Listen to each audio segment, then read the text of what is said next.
So the lines we're going to do on the Westies, we're going to come from the top of the shoulder and we're going to raise slightly and then just dip over the bottom, okay? Your skirt on your Westie is positioned on the spring of ribs. We don't want to come underneath it. We want it to fall straight down from the widest part.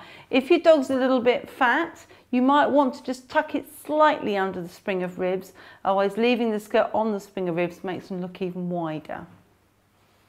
So we're going to comb that hair up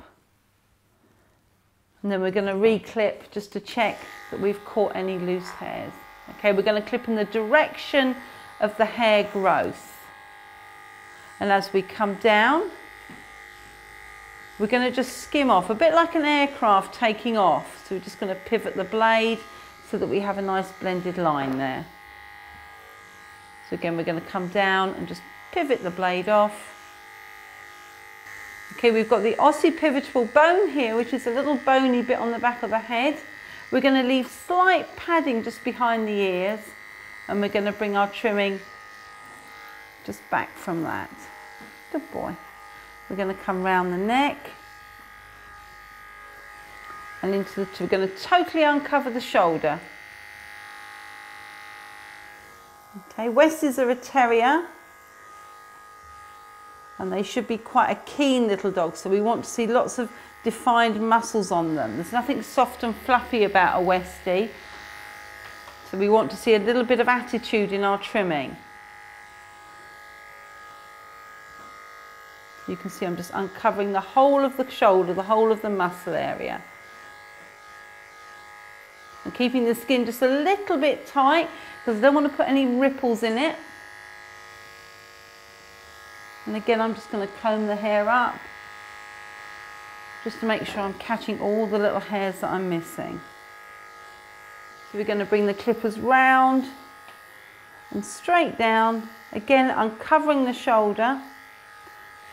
But we want to feel for our breastbone that's quite nicely prominent and make an inverted V with our fingers, and that's the hair we're going to keep. And then either side of that V, we can actually clip that hair away. I'm now just going to turn him round and now clip the other side. So the spring of rib, and just lifting off slightly. His coat's quite thick and you can see that I'm getting a little bit of hair clogging up in my blades here. Now this is another major cause of lines. You can see the lines that are appearing from the clogging up of the blades. So I'm just going to get myself a brush and I'm just going to brush that hair away. You can get this clogging up in your blades if the coat's slightly damp. The hair can stick in there, and again sometimes just the sheer thickness of the coat can clog it up. So if you start to get lines, always just look at your blade and just see if you've got any hair stuck in there. Coming down, and just like an aircraft, we're just going to gently lift off with our clippers. Good boy.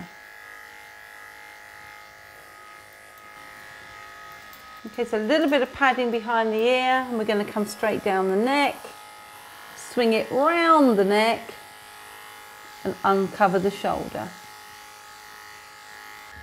Okay, again, I'm just going to locate my breastbone, make a V with my fingers, and then everything outside that V is just going to be clipped off. Ideally, when you're doing the chest area on a dog, try and encourage your dog to always stand up, because the breastbone does move quite a lot if the dog's sitting down, and you can put your lines in the wrong place. So ideally, it's nice to have them standing up. Again, I'm just going to quickly brush up. I'm going to use my slicker brush just to pick up all this hair.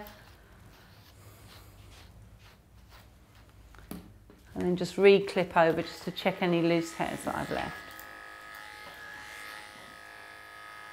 You're just picking up little bits of hairs there.